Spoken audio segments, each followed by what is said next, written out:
असलामुअलैकुम सज्जनों बेलियो तो मित्रों ਤੁਹਾਡਾ ਕੀ ਹਾਲ ਚਾਲ ਹੈ। ਉਮੀਦ ਹੈ ਸਾਰੇ ਠੀਕ ਠਾਕ ਹੋਣਗੇ, ਵਧੀਆ ਹੋਣਗੇ। ਲਹਿੰਦੇ ਪੰਜਾਬ ਤੇ ਚੜ੍ਹਦੇ ਪੰਜਾਬ। ਜਨਾਬ ਆਲਾ ਅੱਜ ਡੇਲੀ ਵਲੋਗਿੰਗ ਤੋਂ ਹਟ ਕੇ ਅੱਜ ਮੈਂ ਥੋੜੀ ਜੀ ਮੁਖਤਸਰਨ ਇੱਕ ਛੋਟੀ ਜੀ ਗੱਲ ਕਰਨ ਲੱਗਾ। ਇਸ ਟਾਈਮ ਪਾਕਿਸਤਾਨ ਦਾ ਜਿਹੜਾ ਮਸ਼ਹੂਰ ਯੂਟਿਊਬਰ ਰਜਬ ਬੱਟ ਹੈਗਾ ਉਹਦੇ ਹਵਾਲੇ ਨਾਲ ਉਹਦੀ ਥੋੜੀ ਜੀ ਮੌਜੂ ਤੇ ਡਿਸਕਸ਼ਨ ਹੋਏਗੀ। ਲੇਕਿਨ ਅੱਗੇ ਵਧਣ ਤੋਂ ਪਹਿਲੇ ਜਿੰਨੀ ਵੀ ਰਜਬ ਫੈਮਿਲੀ ਯੂਟਿਊਬ ਫੈਮਿਲੀ ਆ ਉਹ ਜਿਹੜਾ ਸਾਡੇ ਚੈਨਲ ਨੂੰ ਲਾਈਕ ਸਬਸਕ੍ਰਾਈਬ ਤੇ ਸ਼ੇਅਰ ਕਰ ਦਿਓ ਜਨਾਬ। ਤੇ ਅੱਜ ਅਸੀਂ ਵੀ ਉਹਨਾਂ ਵਾਸਤੇ ਜਿਹੜੀ ਨਾ ਇੱਕ ਵੀਡੀਓ ਬਣਾਉਣ ਲੱਗੇ ਮੁਖਤਸਰਨ ਜੀ। ਤੁਸੀਂ ਬੜੇ ਗੌਰ ਨਾਲ ਸੁਣਨਾ। ਬੜੇ ਮੈਂ ਸਾਰੇ ਜਿੰਨੇ ਵੀ ਵਲੋਗਰ ਨੇ ਉਹਨਾਂ ਦੇ ਖਿਲਾਫ ਵੀਡੀਓਜ਼ ਬਣਾ ਰਹੇ, ਜਿਹੜੇ ਨਹੀਂ ਬਣਾ ਰਹੇ, ਜਿਹੜੇ ਦਰਮਿਆਨ ਸਾਰਿਆਂ ਦੇ ਹਵਾਲੇ ਨਾਲ ਜਿਹੜੀ ਨਾ ਮੈਂ ਅੱਜ ਓਵਰਆਲ ਉਹਦਾ ਵਿਊ ਦੇਣ ਲੱਗਾ। ਸਭ ਤੋਂ ਪਹਿਲੀ ਗੱਲ ਇਹ ਹੈਗੀ ਕਿ ਜਨਾਬ ਆਲਾ ਕਿਆ ਕਿ ਰਜਬ ਬੱਟ ਨੂੰ ਕੋਈ ਸਮਝਾਉਣ ਵਾਲਾ ਕੋਈ ਨਹੀਂ, ਉਹਦਾ ਕੋਈ ਸੱਜਣ ਕੋਈ ਨਹੀਂ।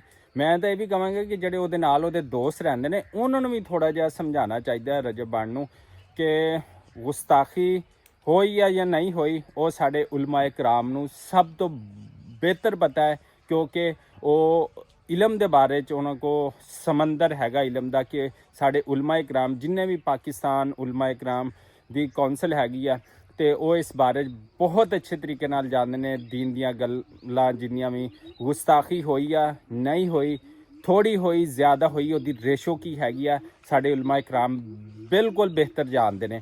ਅਗਰ ਤਾਂ ਵਾਕਈ ਹੋਈ ਹੈ ਤੇ ਉਹਦੇ ਵਿੱਚ ਵੀ ਦੇਖਣਾ ਚਾਹੀਦਾ ਕਿ ਉਹਨਾਂ ਨੂੰ ਕਿੰਨੀ ਹੱਦ ਤੱਕ ਜੀ ਰਜਬ ਬੱਟ ਨੂੰ ਜਿਹੜੀ ਹੈ ਨਾ ਮਾਫੀ ਤਲਾਫੀ ਹੋਣੀ ਚਾਹੀਦੀ ਜਾਂ ਨਹੀਂ ਹੋਣੀ ਚਾਹੀਦੀ।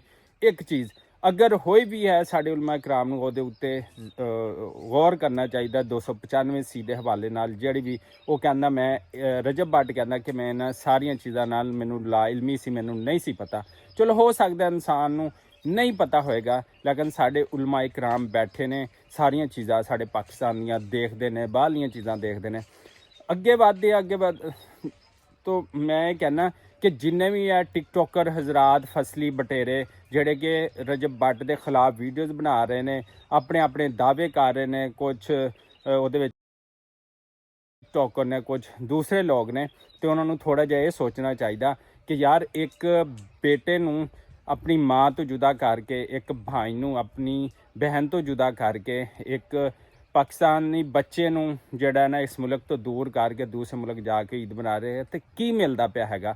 ਤੇ ਇਹ ਉਹ ਫਸਲੀ ਬਟੇਰੇ ਨੇ, ਇਹਨਾਂ ਨੂੰ ਸਭ ਤੋਂ ਵੱਡੀ ਗੱਲ ਪਤਾ ਕੀ ਹੈ। ਇਹਨਾਂ ਸਾਰੇ ਲੋਕਾਂ ਨੂੰ ਜਿਨ੍ਹਾਂ ਦੀ ਟਿਕਟੋਕ ਦੇ ਉੱਤੇ ਜਾਂ ਯੂਟਿਊਬ ਚੈਨਲ ਦੇ ਉੱਤੇ ਜਿਹੜੀ ਨਾ ਆਪਣੇ ਆਪਣਾ ਚੂਰਨ ਵੇਚਦੇ ਪਏ ਸੀ, ਉਹ ਚੂਰਨ ਵੇਚਣਾ ਇਹਨਾਂ ਦਾ ਬੰਦ ਹੋ ਗਿਆ ਹੈਗਾ। ਜਿਵੇਂ ਮਿਸਟਰ ਪਤਲੂ ਟਿਕਟੋਕਰ ਸਾਈਡ ਦਾ ਇੱਕ ਕਿੰਗ ਹੈਗਾ, ਐਵੇਂ ਯੂਟਿਊਬ ਫੈਮਿਲੀ ਵਿੱਚ ਰਜਬ ਬੱਟ ਦੀ ਫੈਮਿਲੀ ਜਿਹੜੀ ਹੈ ਸਭ ਤੋਂ ਉੱਤੇ ਕਿੰਗ ਜਿਹੜੀ ਹੈ ਨਾ ਉਹ ਬਣ ਕੇ ਅੱਗੇ ਜਾ ਰਹੀ ਹੈ। ਇਹ ਜਿੰਨੇ ਵੀ ਫਸਲੇ ਬਟੇਰੇ ਨੇ ਜਿਹੜੇ ਖਿਲਾਫ ਵੀਡੀਓਜ਼ ਬਣਾ ਨੇ, ਜਿਨ੍ਹਾਂ ਨੂੰ ਦੀਨ ਦੀ ਮੈਂ ਕਹਿੰਦਾ ਅਲਫ ਬੇ ਵੀ ਨਹੀਂ ਪਤਾ ਹੈ, ਜਿਨ੍ਹਾਂ ਨੇ ਆਪ ਕਦੀ ਖੁਦ ਜਿਹੜੀ ਜਾ ਕੇ ਕੋਈ ਮੈਂ ਕਹਿੰਦਾ ਨਮਾਜ਼ ਵੀ ਨਹੀਂ 5 ਵਕਤ ਦੀ ਪੜ੍ਹਦੇ ਹੋਣੇ, ਤੇ ਜਿਹੜੇ ਹੁਣ ਆ ਕੇ ਗੱਲਾਂ ਕਰਦੇ ਪਏ ਨੇ ਟਕੇ ਟਕੇ ਦੀਆਂ, ਜਿਨ੍ਹਾਂ ਨੂੰ ਦੀਨ ਦੀ ਅਲਫ ਬੇ ਦਾ ਵੀ ਨਹੀਂ ਪਤਾ ਹੈਗਾ, ਤੇ ਉਹ ਆ ਕੇ ਗੱਲਾਂ ਕਰਦੇ ਨੇ ਰਜਬ ਬੱਟ ਨੇ ਇਹ ਕਰ ਦਿੱਤਾ, ਇਹ ਕਰ ਦਿੱਤਾ, ਫਲਾਨਾ ਕਰ ਦਿੱਤਾ, ਉਹਨੇ ਇੱਥੇ ਗੁਸਤਾਖ। ਤੁਸੀਂ ਕੌਣ ਹੁੰਦੇ ਹੋ ਜਿਹੜਾ ਉਹਨੂੰ ਗੁਸਤਾਖ ਜਿਹੜਾ ਨਾ ਕਰਾਰ ਦੇਣ ਵਾਲੇ? ਸਾਡੇ ਉਲਮਾ ਇਕਰਾਮ ਨੇ, ਸਾਡੀਆਂ ਅਦਾਲਤਾਂ ਨੇ, ਸਾਡਾ ਕਾਨੂੰਨ ਨੇ, ਸਾਡੀਆਂ ਸਾਰੀਆਂ ਚੀਜ਼ਾਂ। ਅਗਰ ਉਹਨੇ ਕੁਝ ਕੀਤਾ ਜਾਂ ਨਹੀਂ ਕੀਤਾ, ਉਹ ਚੀਜ਼ ਨੂੰ ਸਿਰਫ ਸਾਡਾ ਕਾਨੂੰਨ ਹੀ ਉਹਦੀ ਸਹੀ ਜੱਜਮੈਂਟ ਕਰ ਸਕਦਾ, ਬਾਕੀ ਕੋਈ ਸ਼ਖਸ ਜਿਹੜਾ ਨਾ ਨਹੀਂ ਕਰ ਸਕਦਾ। ਜਿੰਨਾ ਜ਼ਿਕਰ ਸਾਡੇ ਉਲਮਾ ਇਕਰਾਮ ਹੈ ਨੇ ਉਹੀ ਗੱਲ ਕਰ ਸਕਦੇ, ਉਹੀ ਸਾਡੇ ਇਲਮ ਦੀ ਸਹੀ ਚੀਜ਼ ਸਾਡੇ ਵਰਗਾ ਨਾਕਿਸ ਜਿਹੜਾ ਇਲਮ ਰੱਖਣ ਵਾਲਾ ਸਾਨੂੰ ਵੀ ਉਹੀ ਸਹੀ ਬਿਹਤਰ ਰਸਤੇ ਤੇ ਲੈ ਕੇ ਜਾ ਸਕਦੇ ਨੇ। ਉਹਨੇ ਗਲਤੀ ਕੀਤੀ ਆ ਤੇ ਉਹਨੂੰ ਸਾਡੇ ਉਲਮਾ ਇਕਰਾਮ ਨਾਲ ਬਹਿ ਕੇ ਸਾਡੀਆਂ ਜਿਵੇਂ ਕਿ ਕੁਝ ਉਲਮਾ ਇਕਰਾਮ ਆਏ ਨੇ, ਉਹਨਾਂ ਨੇ ਪੈਗਾਮ ਜਾਰੀ ਕੀਤਾ ਹੈ ਕਿ ਜਨਾਬ ਰਜਬ ਬੱਟ ਸਾਹਿਬ ਵੀਡੀਓ ਨਾ ਖੇਲੋ, ਆਓ ਆਪਣੇ ਪਾਸੋਂ ਇੱਕ ਵਕੀਲ ਦਾ ਮਤਲਬ ਹੈ ਕਿ ਇੱਕ ਜਿਵੇਂ ਮੁਫਤੀ ਮਨੀਬੁਰ ਰਹਿਮਾਨ ਹੋ ਗਿਆ, ਦੂਸਰੇ ਕੁਝ ਲੋਕ ਹੋ ਗਏ ਜਿਨ੍ਹਾਂ ਦਾ ਡਾਇਰੈਕਟ ਰਾਬਤਾ ਹੈ ਰਜਬ ਬੱਟ ਸਾਹਿਬ ਨਾਲ, ਜਾਂ ਰਜਬ ਬੱਟ ਸਾਹਿਬ ਤੋਂ ਕੋਈ ਬੜਾ ਉਲਮਾ ਇਕਰਾਮ 'ਚੋਂ ਚਲਾ ਜਾਵੇ ਤੇ ਮਾਮਲਾ ਅਫਾਮ ਤਫਹੀਮ ਨਾਲ ਹੱਲ ਹੋ ਸਕਦਾ। ਜਿਹੜੀ ਕਿ ਬਹੁਤ ਅੱਛੀ ਜਿਹੜੀ ਹੈ ਨਾ ਮੁਖਤਲਿਫ ਉਲਮਾ ਇਕਰਾਮ ਕਹਿ ਰਹੇ ਨੇ ਬਹਿ ਕੇ ਕਿ ਆਏ ਬੈਠੇ ਡਿਸਕਸ਼ਨ ਕਰੇ ਤੇ ਫਿਰ ਇਸ ਮਾਮਲੇ ਦੇ ਬਾਰੇ ਕੋਈ ਨਾ ਕੋਈ ਆਊਟਪੁੱਟ ਨਿਕਲ ਸਕਦੀ। ਬਾਕੀ ਉਹ ਜਿਹੜੇ ਟਿਕਟੋਕਰ ਨੇ, ਉਹ ਜਿਹੜੇ ਫਸਲੀ ਬਟੇਰੇ ਨੇ, ਫਸਲੀ ਯੂਟਿਊਬਰ ਨੇ ਨਾ, ਉਹਨਾਂ ਨੂੰ ਇਹ ਮੌਕਾ ਮਿਲਿਆ ਕਿ ਕਿਸੇ ਨਾ ਕਿਸੇ ਤਰ੍ਹਾਂ ਦੀ ਜਿਹੜੀ ਗੁੱਡੀ ਚੜੀ ਹੋਈ ਹੈ ਨਾ ਇਹਨੂੰ ਡਾਊਨ ਕਰ ਦਈਏ, ਇਹਨੂੰ ਜਿਹੜਾ ਨਾ ਉਹਦਾ ਕਲਮ ਕਮਾ ਕਰ ਦਈਏ, ਤੇ ਜਿਹੜਾ ਨਾ ਸਿਰਫ ਅੱਗੇ ਵਧਣ ਦਾ ਸਿਰਫ ਉਹਨੂੰ ਨਾ ਮੌਕਾ ਮਿਲੇ, ਅਸੀਂ ਵੀ ਅੱਗੇ, ਕਿਉਂਕਿ YouTube ਚੈਨਲ ਦੇ ਉੱਤੇ ਬਾਕੀ ਕਿਸੇ ਦੀ ਕੋਈ ਵੀਡੀਓ ਨਹੀਂ ਦੇਖ ਰਿਹਾ ਜਿੰਨੀ ਰਜਬ but the 4 million 5 million 6 million ਤੇ ਜਾ ਰਹੀ। ਹੱਤਾਂ ਕਿ ਡੱਕੀ ਬਾਈ ਵੀ ਗਿਆ, ਸਿਸਟਰਾਲੋ ਜੀ ਵੀ ਗਈ, ਸਾਰੇ ਕੋਈ ਗਏ। ਐਸ ਰਜਬ ਬੱਟ ਦਾ ਜਿਹੜਾ ਨਾ ਪੂਰੇ ਪਾਕਿਸਤਾਨ ਦੇ ਵਿੱਚ ਨਾਮ ਤੇ ਕੰਮ ਤੇ ਗੱਲਾਂ ਬਾਤਾਂ ਅੱਗੇ ਚੱਲ ਰਹੀਆਂ। ਲੇਕਿਨ ਜਿਹੜਾ ਨਾ ਇਹੀ ਚੀਜ਼ ਜਿਹੜਾ ਕਿ ਉਹ ਇੰਨਾ ਵਾਇਰਲ ਕਿਉਂ ਹੋ ਗਿਆ, ਇੰਨਾ ਵੱਧ ਅੱਗੇ ਕਿਉਂ ਗਿਆ, ਇੰਨਾ ਪੈਸਾ ਕਿਉਂ ਗਿਆ, ਜਿਹੜਾ ਫੇਮਸ ਹੋ ਗਿਆ ਪੂਰੀ ਦੁਨੀਆ ਦੇ ਉੱਤੇ, ਤੇ ਸਾਡੇ ਤੇ ਜਿਹੜੇ ਨਾ ਰੋਟੀ ਪਾਣੀ ਜਿਹੜਾ ਨਾ ਬੰਦ ਹੋ ਗਿਆ।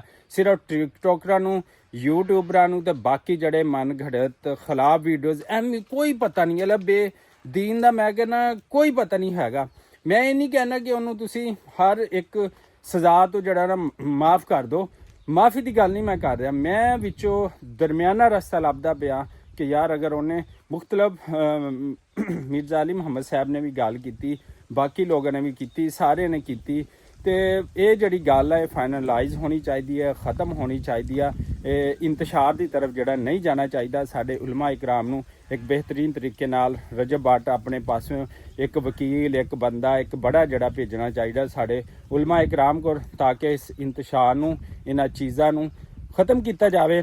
ਅਗਰ ਉਹਨੇ ਵਾਕਈ ਹੀ ਕੋਈ ਗਲਤੀ ਕੀਤੀ ਆ, ਉਹਨੂੰ ਕੁਝ ਸਜ਼ਾ ਦਿੱਤੀ ਜਾਵੇ, ਅਗਰ ਨਹੀਂ ਕੀਤੀ ਉਹਨੂੰ ਫਸਟ ਟਾਈਮ ਜਿਹੜੀ ਆ ਮਾਫੀ ਦਿੱਤੀ ਜਾਵੇ। ਤੇ ਲਿਹਾਜ਼ਾ ਅੱਜ ਦੀ ਗੱਲਬਾਤ ਇਹ ਇੰਨੀ ਆ, ਕੋਈ ਯਾਰ, ਕੋਈ ਉਹਦਾ ਆਪਣਾ ਸੱਜਣ, ਕੋਈ ਬੇਲੀ, ਕੋਈ ਮਿੱਤਰ ਜਿਹੜਾ ਨਾ ਉਹਨੂੰ ਜਾ ਕੇ ਸਮਝਾਵੇ ਕਿ ਭਾਈ ਜਿਹੜਾ ਨਾ ਇਹ ਚੀਜ਼ ਹੋਣੀ ਚਾਹੀਦੀ, ਇਹ ਵੀਡੀਓ ਖੇਲਣਾ ਜਿਹੜੀ ਬੰਦ ਕਰ ਦੇਵੇ, ਤੇ ਬਸ ਇੱਕ ਲਾਹੇ ਅਮਲ ਤਿਆਰ ਕਰੇ ਤੇ ਆਪਣੀ ਮਾਂ ਵਾਸਤੇ, ਆਪਣੀ ਬਾਪ ਵਾਸਤੇ, ਆਪਣੀ ਭੈਣ ਵਾਸਤੇ ਵਾਪਸ ਪਾਕਿਸਤਾਨ ਆ ਜਾਵੇ। ਤੇ ਇਸੇ ਦੁਆ ਉਮੀਦ ਦੇ ਨਾਲ ਕਿ ਜਿੱਥੇ ਰਹੋ ਖੁਸ਼ ਰਹੋ। ਸਾਨੂੰ ਦਿਓ ਇਜਾਜ਼ਤ। ਅੱਲਾ ਨਿਗਹਿਬਾਨ।